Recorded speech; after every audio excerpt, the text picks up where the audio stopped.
1, go. Okay, we're here apparently to discuss my book, Goodbye Helter, Skelter, which came out last July. It's the result of my years of investigation into the very interesting Charles Manson Tate LaBianca case, and my conclusions are down here based on my own research, court files, newspaper clippings, books, interviews, parole hearing transcripts, and lots of exclusive information from Charles Manson himself, taken from personal phone calls between him and myself, and also Sandra Good and others, and never before heard material. So do you want me to give a little bit of a summary, as condensed as I can make it, as my take on the case, and then take it from there? That'd be great. Okay. The reason it's called Goodbye Helter Skelter is to dispel the erroneous belief that Helter Skelter was the motive for those murders, and I think everybody's familiar with what Helter Skelter is. We don't have to rehash that here, do we? When I was looking at this case as a practical matter, I realized that if that wasn't the motive for the murders, there had to be a motive for the murders. So that was what my search was, for what that motive was. And I came to the conclusion, based on everything I could find, that the motive for the murders was to commit a series of copycat killings that would convince the police that the killer of Gary Hinman was not Bobby Beausoleil and was still at large. Not a good plan, but that's what I thought.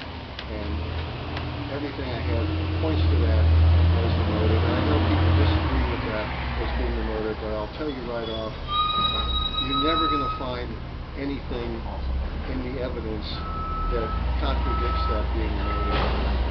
That's what happened. You're never going to find anything in the evidence that contradicts the motive, that that's the motive. So when you're dealing with a criminal case, you have to pick a motive. You can't just forever go around and around and around. Well, I think it's this, I think it's that. And generally, in law enforcement, you settle on the motive that makes the most sense and fits all the evidence. And that is the one that fits all the evidence. From all the conversations I've had with Manson, and I've heard with other people, that is the motive. And people can disagree, but I'm sorry, that is the motive. And so I'm willing to take all questions on it, because even after the book's been written, as I look into it, everything I find out fits that that's the motive.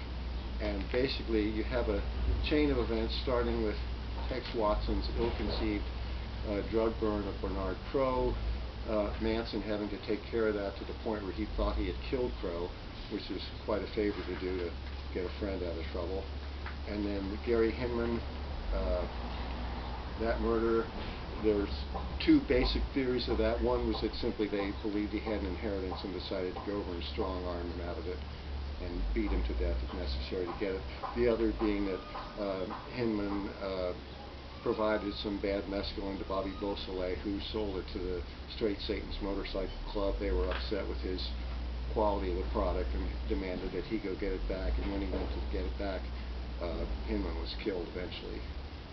And then following out of that, you have Manson's desire that Beausoleil be released from jail and having his friends do something about it, and what they did was come up with the plan, not a brilliant plan, but the plan to commit copycat murders, to think that the police were holding the wrong person.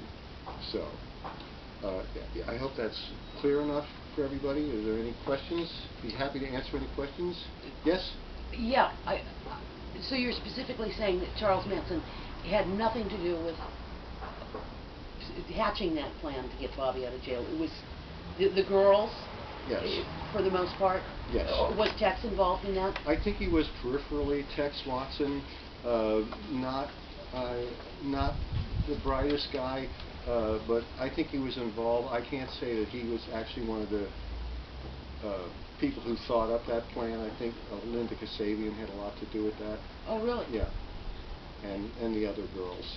Mm-hmm. You know, you're dealing with young people who were not criminally sophisticated and experienced, and would perhaps think that something like that would work. Plus, the fact that several of the characters, at least Susan Atkins and Tex Watson, admitted that they were using speed rather extensively, which is, I don't know if you have any experience with speed. Have you ever done speed? Once, and that was enough for me. That Thank was you very enough. much. Okay, well, you know, speed No. can make you think that the dumbest idea is the most brilliant idea, and this is certainly going to work. And that's part of my background on this, is I've had enough experience with drugs in that world to see where people could be coming from with that behavior.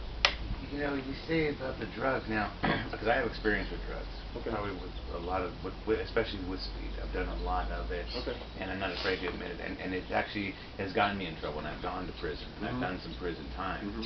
So I'm just curious to know that what you're saying was when someone is on that drug, how out of it they can be. So the night when they go up to Cielo, you're saying this person has obviously done a lot of speed, belladonna or whatever he's done. Let's just say a lot of speed. Okay. And I'm just kind of curious on how the whole William Garrettson thing comes around. I'm just curious on how someone who's so whacked out and he's slaughtering everybody, how does he leave one person alive? Well, it's my understanding that he sent Patricia Krenwinkel back to check the house, and that she kind of half-heartedly tried the door and didn't go in and look around, and just came back to the main house and said there was nobody there.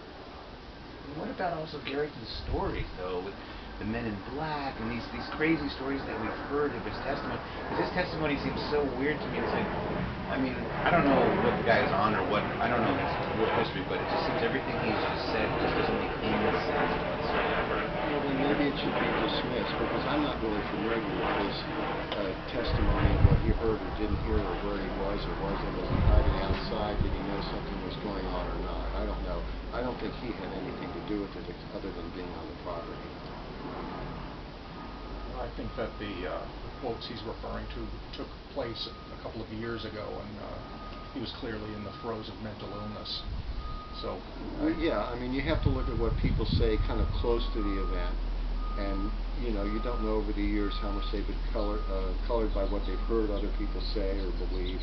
But I mean, when you look at Cielo Drive,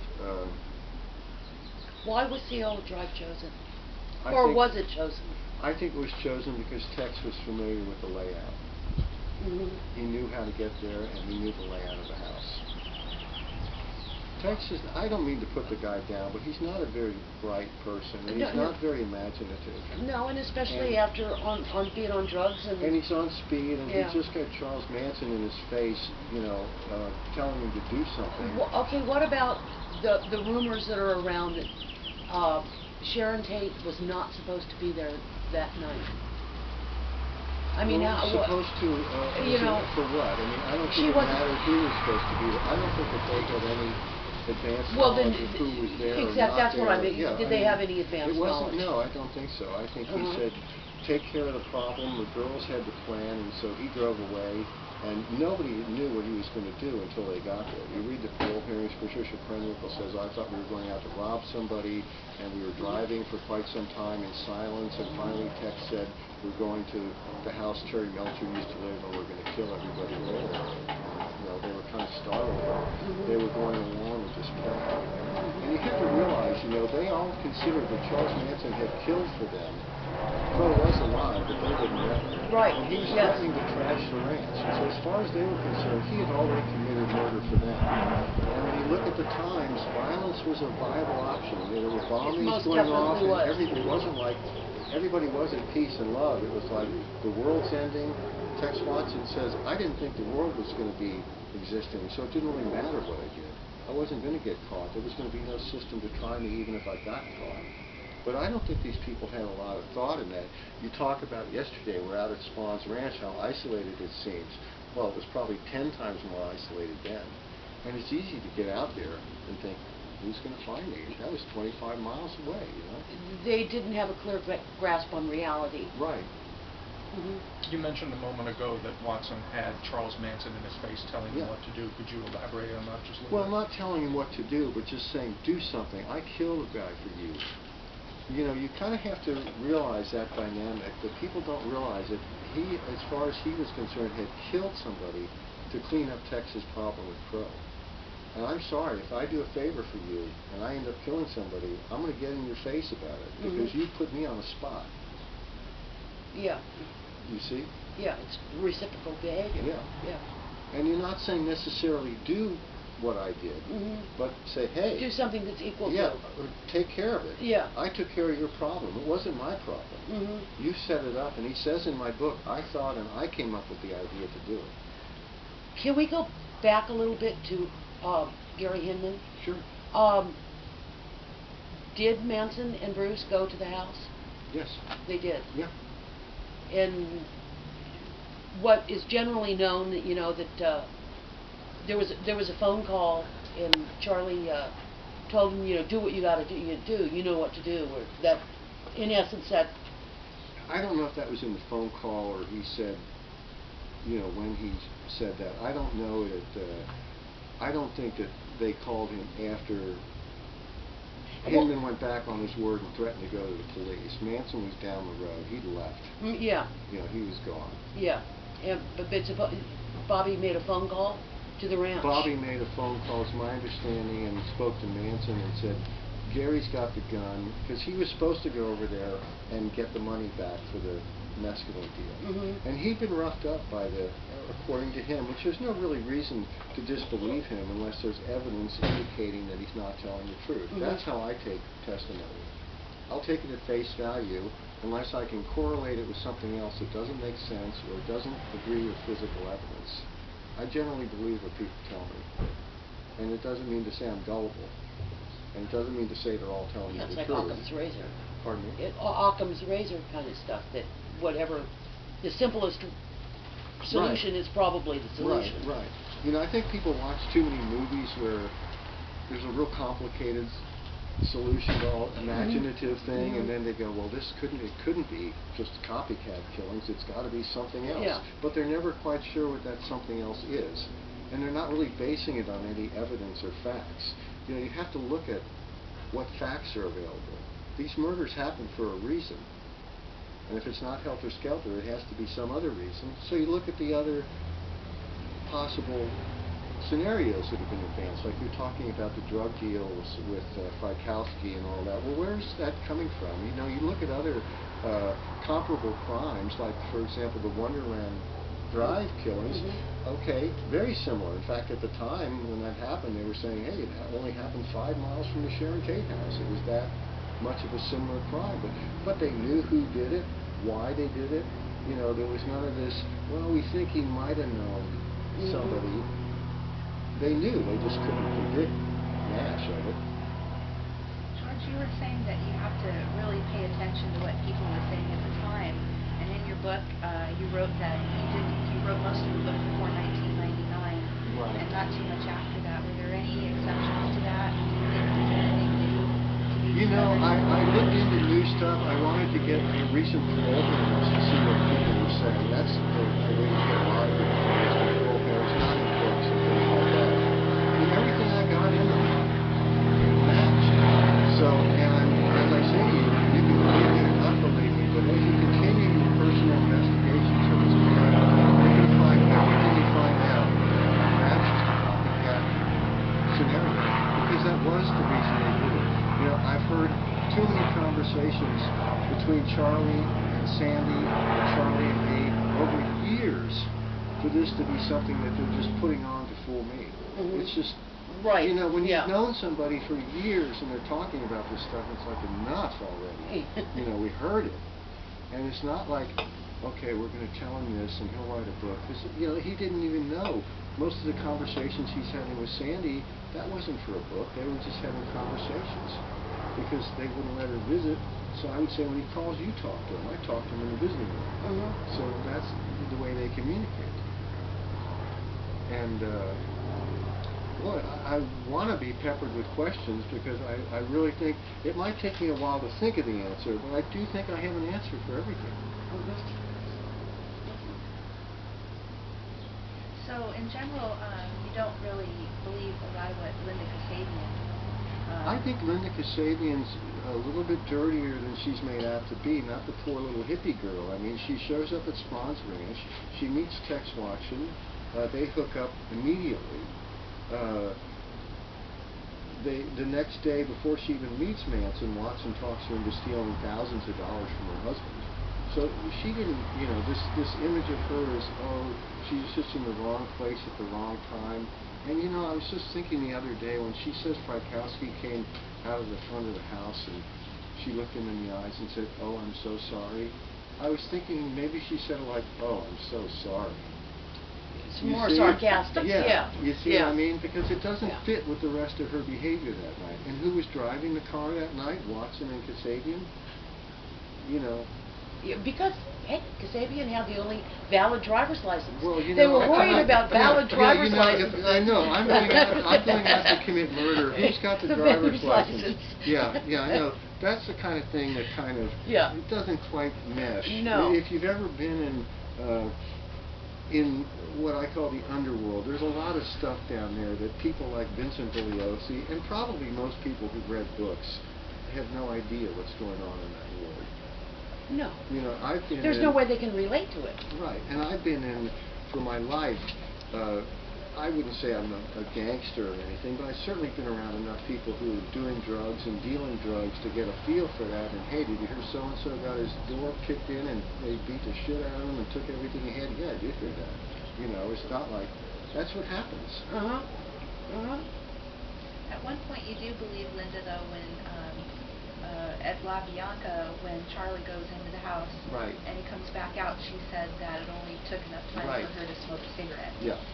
So that to you is credible. Well, A, it's credible enough for the prosecution that you let her say that. But secondly, I think people can remember things that they're not really aware of how significant it is.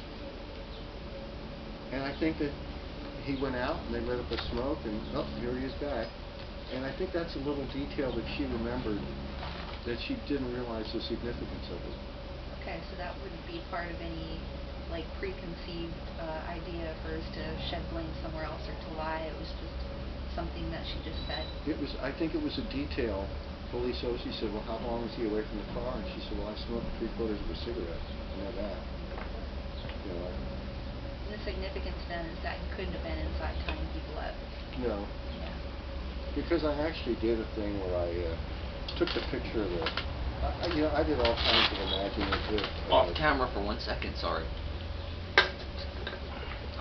I did all kinds of imaginative investigation for this book, and I took the picture of the famous picture in Helter, Skelter of this is where the car was parked, and I measured the car, and I went out and measured another car, and I extrapolated the distance on the picture going up to Harold Prue's house, front door, back door, over the fence, into La Bianca's, and back. And if you follow what Manson says he did, it is like 3/4 of a cigarette. It took him about 5 minutes. And Texas got him in there, oh, we did this, he took her into the bedroom, he brought her back out, we tied him up, we separated them again, we searched the house. We put on a house coat and we took off the nightie, or We yeah, did. the whole yeah. We drank the milk and cheese, the whole bit, you know. Yeah. So there are details. A lot of these people who are shading it, they let out things that they don't mean to. And a lot of I have a chapter in my book about how do you assess the credibility of what people are saying, because a lot of it's self-serving, but sometimes they inadvertently say something that, like Watson saying, I came up with the idea to rip off Crow. You know, he's admitting it was my idea. It's not something that I cooked up with Charlie. I thought a while and I came up with an idea.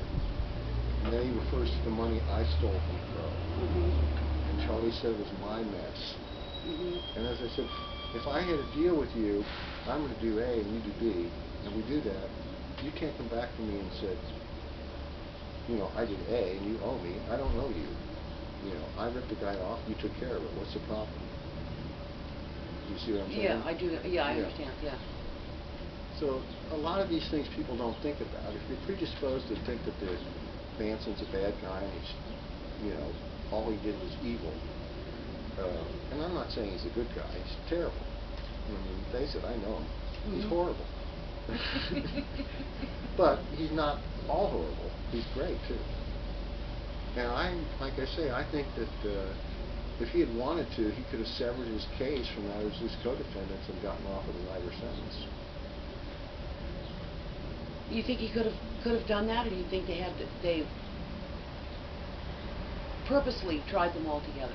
Well, they purposely tried them all together. I don't know if you can make a motion to separate your case from that of the defendant or your co-defendants or not. I haven't looked into the legality of that, but I do think that if he had been this self-serving individual that he's supposed to be, and he didn't care about his friends, and he would have been willing to sacrifice, and he would have said, "Hey," and this is just what I think.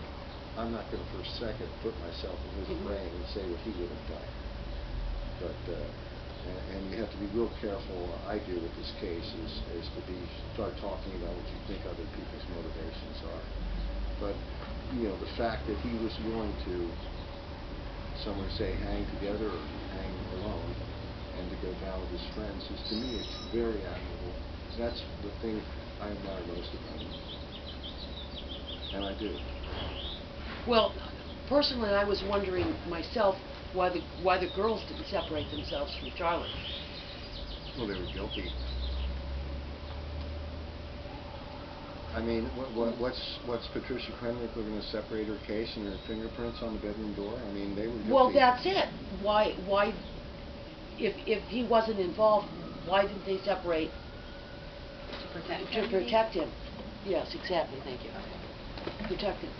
Well, they did testify at the penalty phase of the trial that the copycat motive was the motive. I mean, you have to realize Manson was not allowed to defend himself, and they didn't put on a defense. The defense rests. And there were a lot of defense attorneys, and they all seemed to say, well, we don't have a defense. It's not like it was one attorney making the decision for all the same people. There was, what, 5 of them?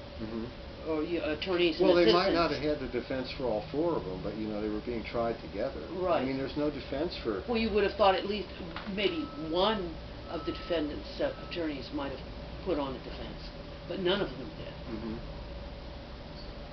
It doesn't seem like the defendants had very good representation in that respect. Well, okay, likely not. That they all decided. Didn't the girls want some sort of a defense?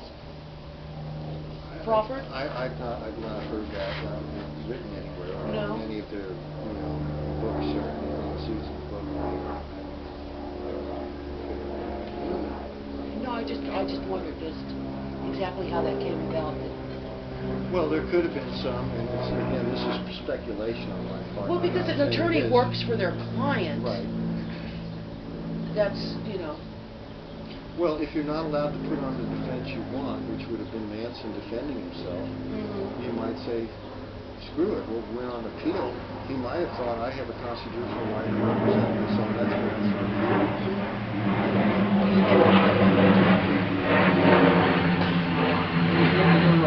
Your centers around to get the brother out of jail. And to anyone who's read anything about the case, Bobby Beausoleil is caught sleeping along the side of the road. Right. He's in Gary Hinman's vehicle. Right. He's got a knife in the trunk that belongs to him that's got Bobby Beausoleil, Gary Hinman's blood on it. Right. And his fingerprints. The police had their man. Right. No question. Right. I didn't say it was a great plan because, as I said, they likely, rather than think that someone else did it, they would likelier think that there were other people at Hinman's besides Beausoleil, which in fact was the case. And as I said, these are not necessarily brilliant people and thinking clearly. I asked Charlie about that, and I said, he said, I told Bobby to get rid of the gun, get rid of the knife, go up north and forget about it. And then he kind of rolled his eyes. He couldn't believe it. So in places you say that Charlie may have inadvertently used Can I just, his with influence. quick comment from Same Circumstance briefly, can I yeah. just point out, by the way,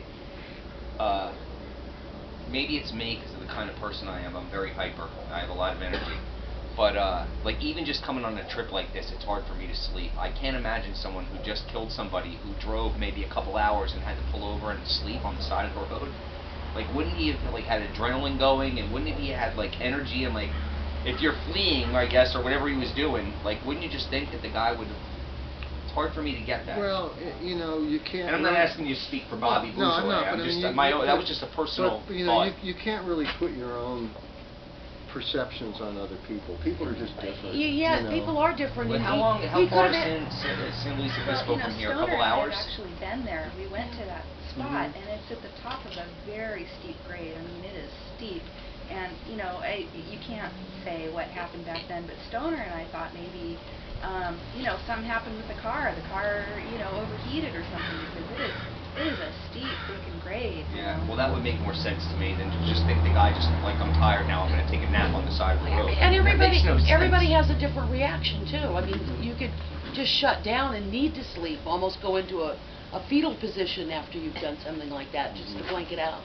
And maybe it taken a lot of drugs. Maybe when I He was wake up, high, who maybe knows? when I wake up, this will have all been a dream.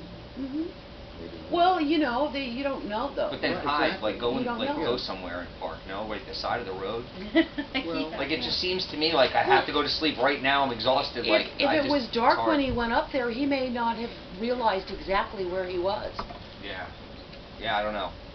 You know, because he. I'm sorry to interrupt. I just no, had that thought. Like, that's wow. what we're here for. Interrupt. Yeah, no, you don't know when you're in that kind of position, especially if it was at night. He may have not realized where he was.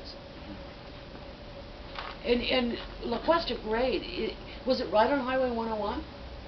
As far as I know, I mean, I've seen the post. Is it was right on 101? Right on the side Right, of the road. right on the side of the road, yeah, right on the south side of the road, there's a little turnout there, and there used to be a hotel, and in the police report it says, 200 miles south of the, I think it's the La Cuesta Motel, which isn't there anymore, but you can see where it used to be because there's nothing else there. Right. Okay. Yeah. Yeah, and that was what 45 years ago or whatever, and it certainly was a lot more remote back then. It wasn't that heavily traveled, not as it is today. So And I've spent the night in my car in motel parking lots. Or Yeah, but not like on the side of the road with the murder weapon. Well, 2 hours earlier, you just killed somebody. well, I think it was more than 2 hours, Yeah, wasn't it? I'm trying to think. San Luis Obispo from LA, a couple, 2 or 3, no? Well, he went back to the ranch before he went north. Right. So he may have been awake that All whole right, time. can I have one more? Can I have one more question? Oh, yeah. All right, good. Here's another one. Whether the copycat, if that's the motive, but whether it is or isn't, here's another thing I can never get.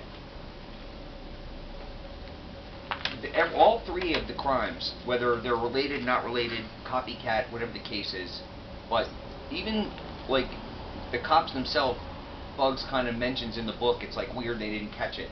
They were like, it's the same thing. Like they went into someone's house, certain element mix of guys and girls. They kill somebody, they stab them, they write in blood or leave something in blood, and all 3 of those were done the same way. So why is it so far-fetched to think that all 3 of them were connected, which like a lot of people have sort of debated with me on the blogs over the years. And I don't know if it's copycat or not. I'm not saying I support or don't support that, but it makes a little sense to me that would be. But if it is or isn't Helter Skelter, whatever the case is, like all 3 crimes, I don't even understand back then why all the police waited so long to like maybe think that they were all related. Well, How many things could happen like that back then? Different jurisdictions. I mean, Hinman was LASO, right? So they wouldn't necessarily be connected with LAPD. And then, when the Tate LaBianca, the LaBiancas the next night, there was some, I think, speculation at the time that these are just people copying the spectacular Tate murders. So. There was And I not understand only a media is lack different of now because cooperation between Lasso and the Between- LAPD, but there was also professional jealousy between the entities. Right, and they didn't competition. share. We're not sharing with you, which happens in many cases. Oh, it still Yeah, happens. yeah, Yeah. And I get that there was no Yahoo, Google, Internet, like any of that stuff back then, but still, like when someone gets murdered and like writing in blood, like how it can't be that even back then. It couldn't have been that common that wasn't big news, and for it to happen exactly the same way, it just doesn't make sense to me. That like how much it's just weird to me. Again, But my own thought that and Yeah. like nobody just thought to ever think that these are linked. Well, there you see. You're saying it's a plausible plan to you. Well, I did say that. I mean, Yeah. I don't know if I do or don't, but Yeah. that's one thing I've always said over the years, that like, why are so people, and that's going to lead into the last thing I wanted to enter for now, Helter Skelter, and why I personally don't rule that out either. And I'm only telling you this because I've listened to you the last couple of days, and you've said some really intelligent things, and I think you're, a well thought out person. And one thing you've said yourself is that you like evidence and you like to see things for yourself and you don't go by hearsay. And I'm exactly the same way about this. Like I don't believe, and again, in the beginning I did. Like, I'm not super as into this as all of you are, and I don't know nearly as much as any of you do. I read the book 25 years ago. I took that as that's what happened. Sure. In the last 6 or 7 years, I kind of stumbled into this, reading about Scientology and Zodiac and other things, and I've learned a lot more. And even recently, I've reread the book now, like, instead of thinking a certain way, well, just have an open mind and read it again. And what if they're right? And read it from that slant, you know. And I did that again, you know, and it's different. But of all the other theories I've heard, of all the other reasons that there could be motives, like yourself, as soon as somebody shows me as much evidence that I've been able to see to this point about Helter Skelter, then I'll consider that.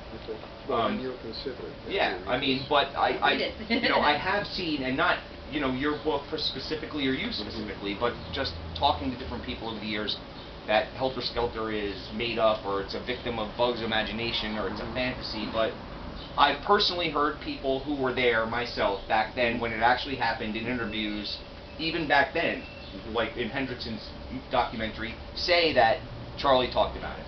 I've seen in my own eyes that it was painted on a wall at one of the crime scenes, or I'm sorry, excuse me, whatever it was painted on, and I've seen it painted on a wall at the ranch.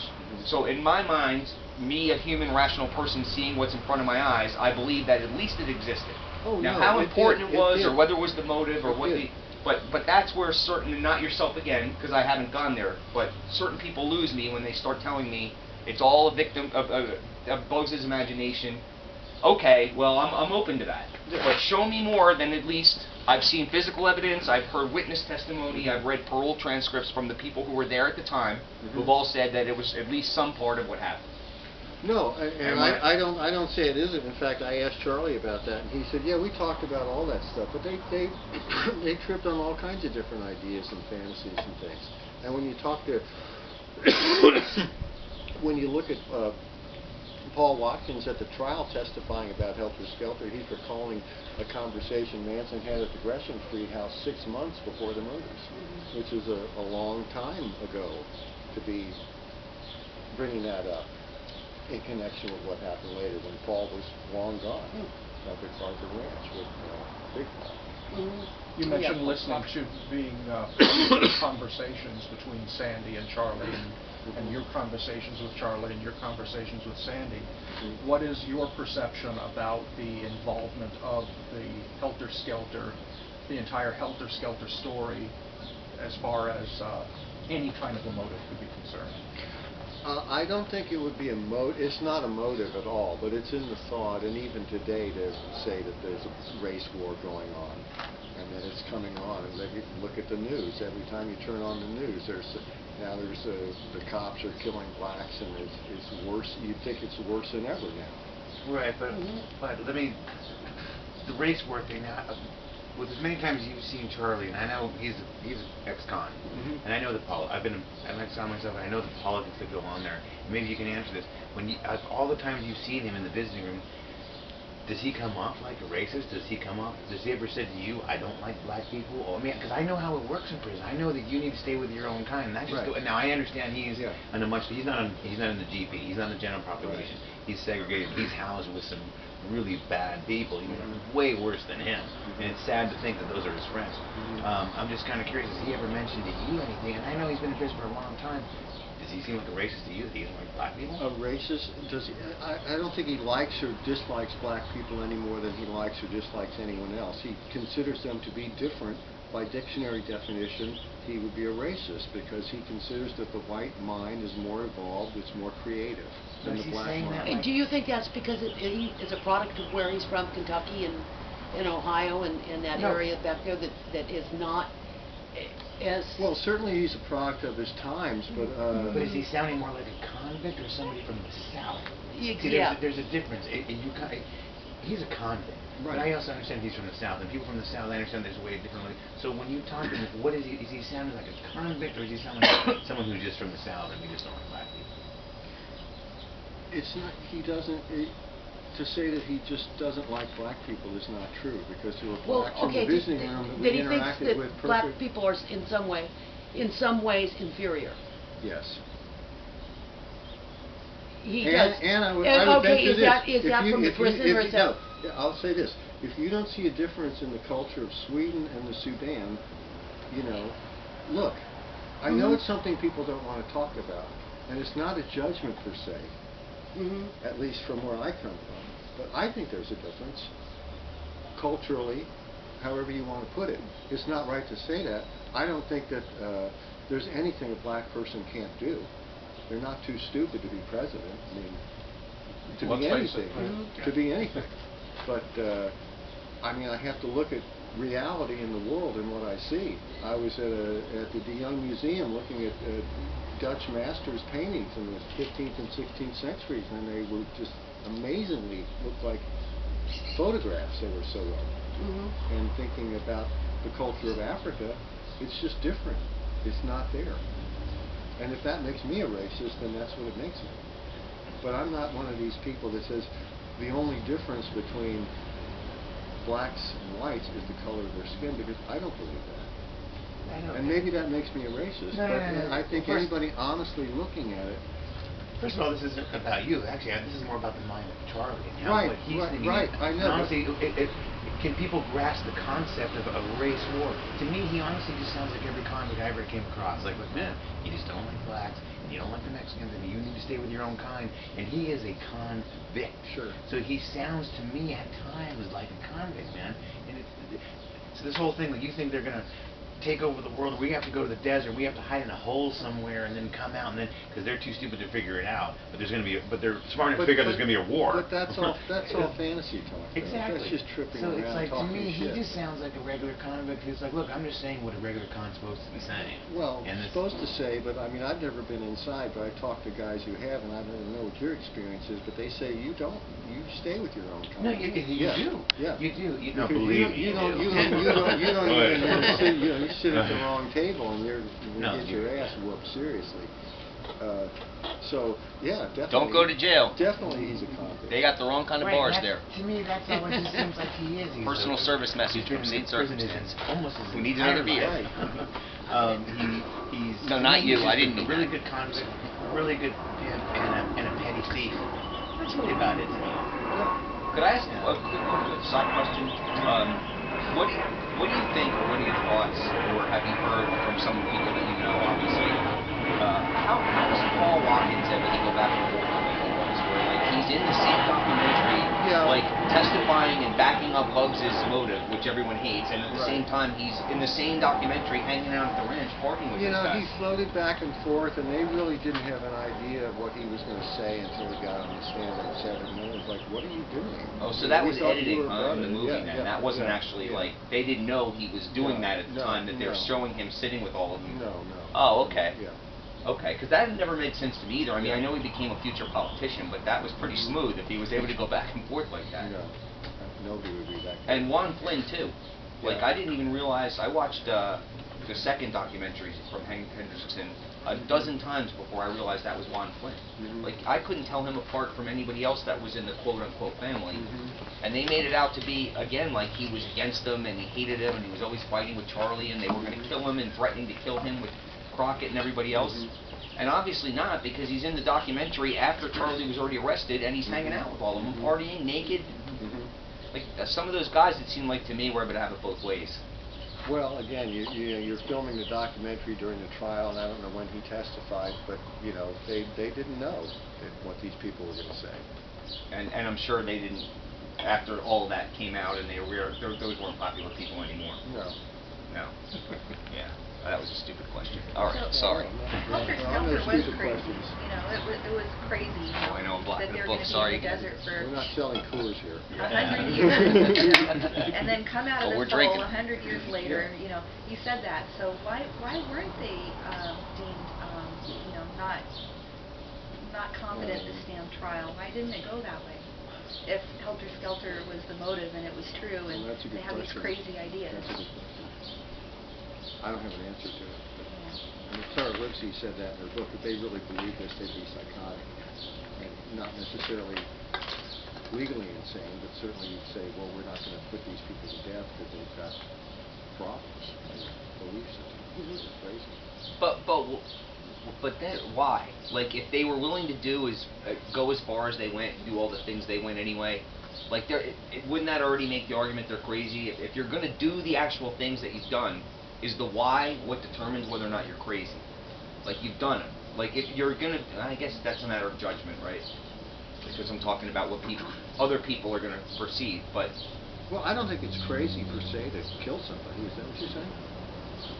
I don't know if that's what I'm saying. No, I don't think it is, because there's different ways of killing people. Yeah. There's reasons, there's crime of passion, there's depending If on I why personally- the situation got to that, we don't know. If I personally killed somebody and I hope with all my heart, and I'm 48 years old, I've never even been remotely close. If I did ever kill somebody, I would question whether, there was some part of me that was nuts that I could do something like that. But I don't know the answer to Depending on that. the circumstances, Right, it could really. be a crime, but you come home, you see your girlfriend with another man, and you kill him. Yeah, It's that crime of passion. Well, Yeah. You didn't plan it. You didn't know make you were that at work all day decision long. yourself, and that's one of the most interesting things about murder. And I'm not just into the Manson case. I've been studying true crime for 30 years, or this is just one of the first cases I picked up on. But when do people decide, I'm going to kill this person?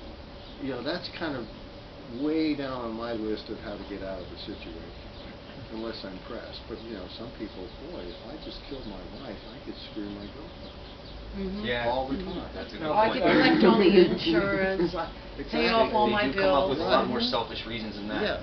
Yeah. So I mean, that to me is very interesting, because I think everybody has the potential to commit murder. Maybe there's some people who don't, but I think most of them do, put in the right circumstances and with the right pressure on them, and whatever they perceive to be what's right or wrong, and what they think they can get away with. I think most people are capable of it. I think that's why true crime is so fascinating to people, because they get a vicarious.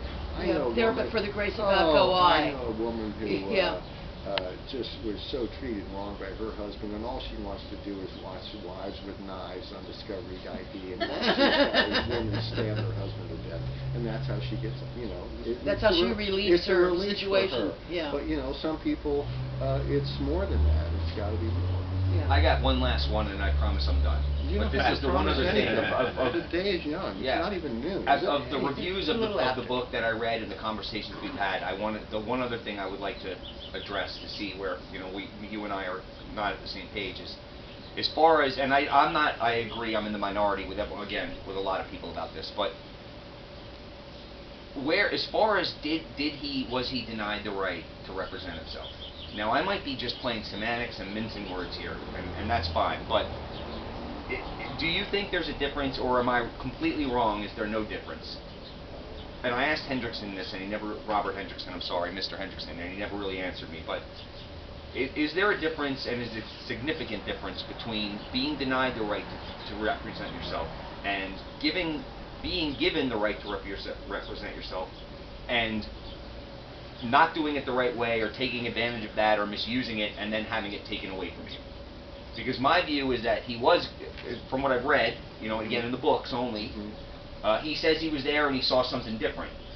But it seems to me he was given the right, and then he either took it too far, or they didn't believe he. Now again, if they were wrong in making the determination that he did it the wrong way or misused it, and then. But to me, I thought that's what happened. Well, yeah, he originally had the right to defend himself, and then they alleged that he made some outlandish motions, like, for example, that Bugliosi be incarcerated for the same length of time as him, and that I'm able to travel anywhere I want to. Those are the two examples I was thinking but of. why can't you simply say motion denied, Mr. Manson, let's move on? I really think that the reason he was denied was some backdoor thing saying, this case is so weak that if he gets on, he's smart enough that if he gets on and cross-examines, he's going to say that he's going to reduce them to nothing. Okay. And so they're not going to let him do that. Right, so that is it, though. It not, shouldn't have been taken away from him when it was, but he was given it.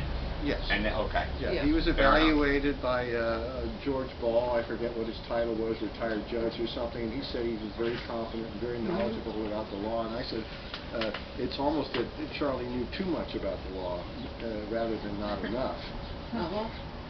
So. Two-part question. The girls come up with the get a brother out of jail motive. Okay, my first part of the question is, in your opinion, which girl did it come from first? And when was Manson made aware? When did he become aware that that was the plan? Well, as I said earlier, I think there's more going on between Tex Watson and Linda Kasabian than is generally believed. Watson had the problem of Charlie having to deal with Crow. I would put a lot of it, and this is purely speculation on my part, I think a lot of it was Linda Kasabian. And when do you think that Charles Manson first became aware? That was a consideration of what they were going to do? Exactly. I think it was probably before it happened. I'm sorry, I had to check that text. You think the motive was primarily due to Linda Kasabian? That's purely speculation on my part. But that is what you said. Oh, okay, I'm sorry. But wasn't she like only there for a few weeks?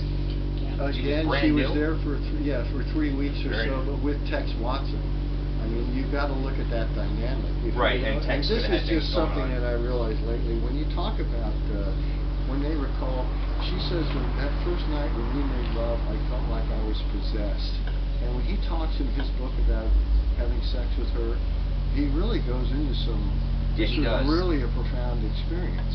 And I don't know, but speaking from personal experience, I can remember instances like that it creates a special bond with a person.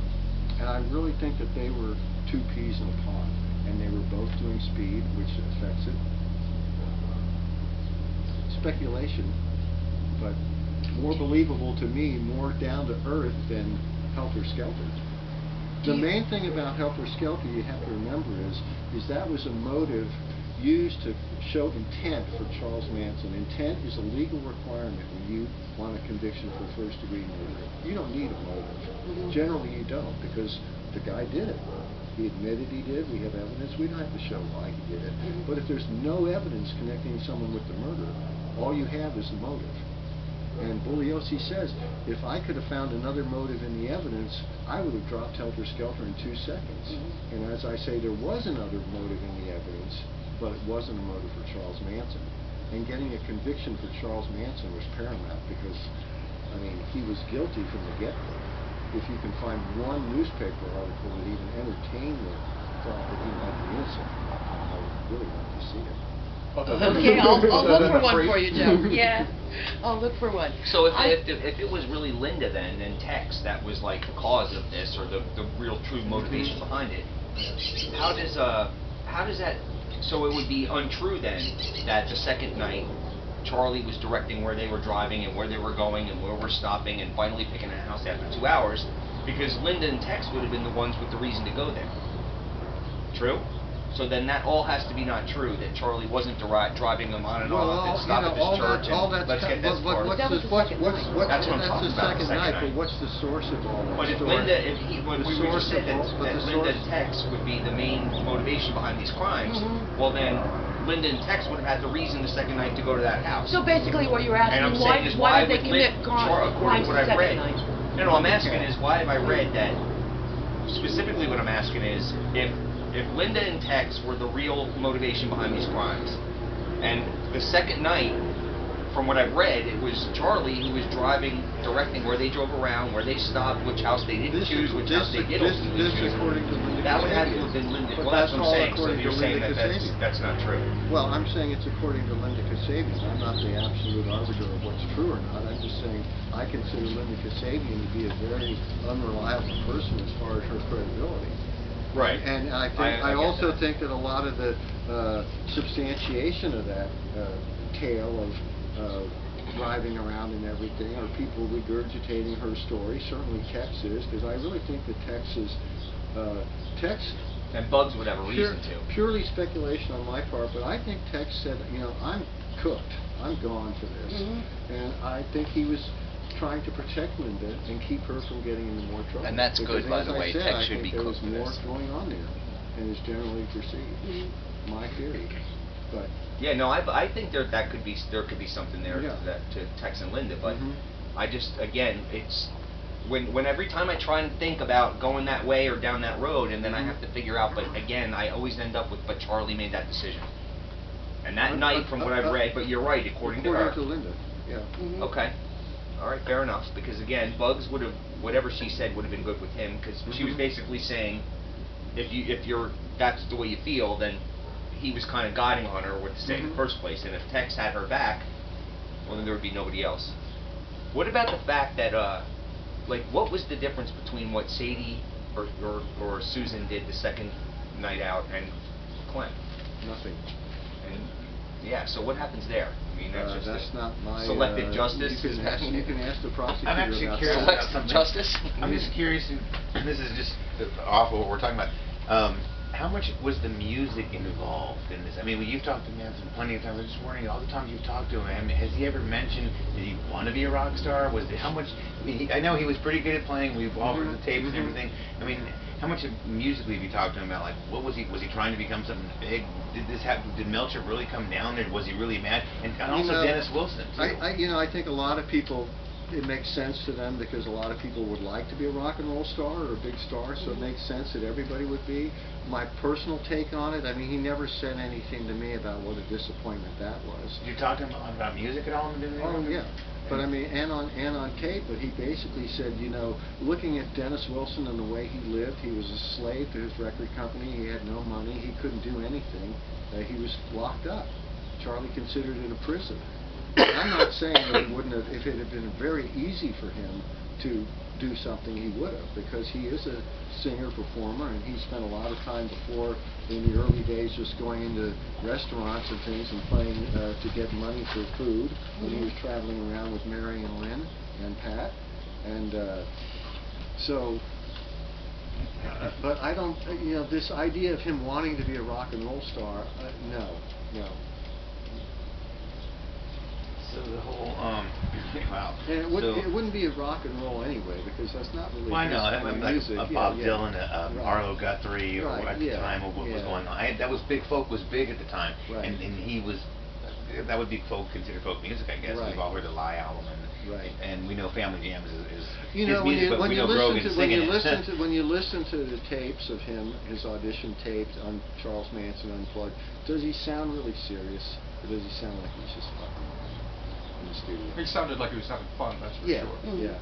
But yeah, some I of have the best recordings come out like that when you're just having fun. I mean, you know, I mean, not that we're saying he didn't take it seriously. I think he might have taken it seriously. I mean, did Melcher really come down to the ranch? I mean, did people think he had talent? Sure. I mean, he sounded good. I mean, he wasn't like great, but I understand that there was something there, and I'm just wondering how people. Do you think people? Neil Young could make it today? Right. I mean, but even Neil Young. I mean, look at Revolution Blues. What do you think about that song? I'm just kind of curious. When a high-profile musician writes a song about a family, I honestly think that that's one of the reasons why him and David Crosby got into a riff was because of that song. I mean, that's just my opinion. Yeah, because I'm not familiar with it, but yeah, and Neil Young's Neil Young wrote, autobiography, he mentions that. He's a lot darker than Crosby, and when he wrote Revolution Blues, which is all about the Manson family, and you know, yeah, he writes in his own book. 10 million dune buggies coming down the mountain and guns and everything. It's a great song about this Manson family. Yeah, Crosby didn't want him to, he writes that in his own autobiography. Crosby did not want him to play that song.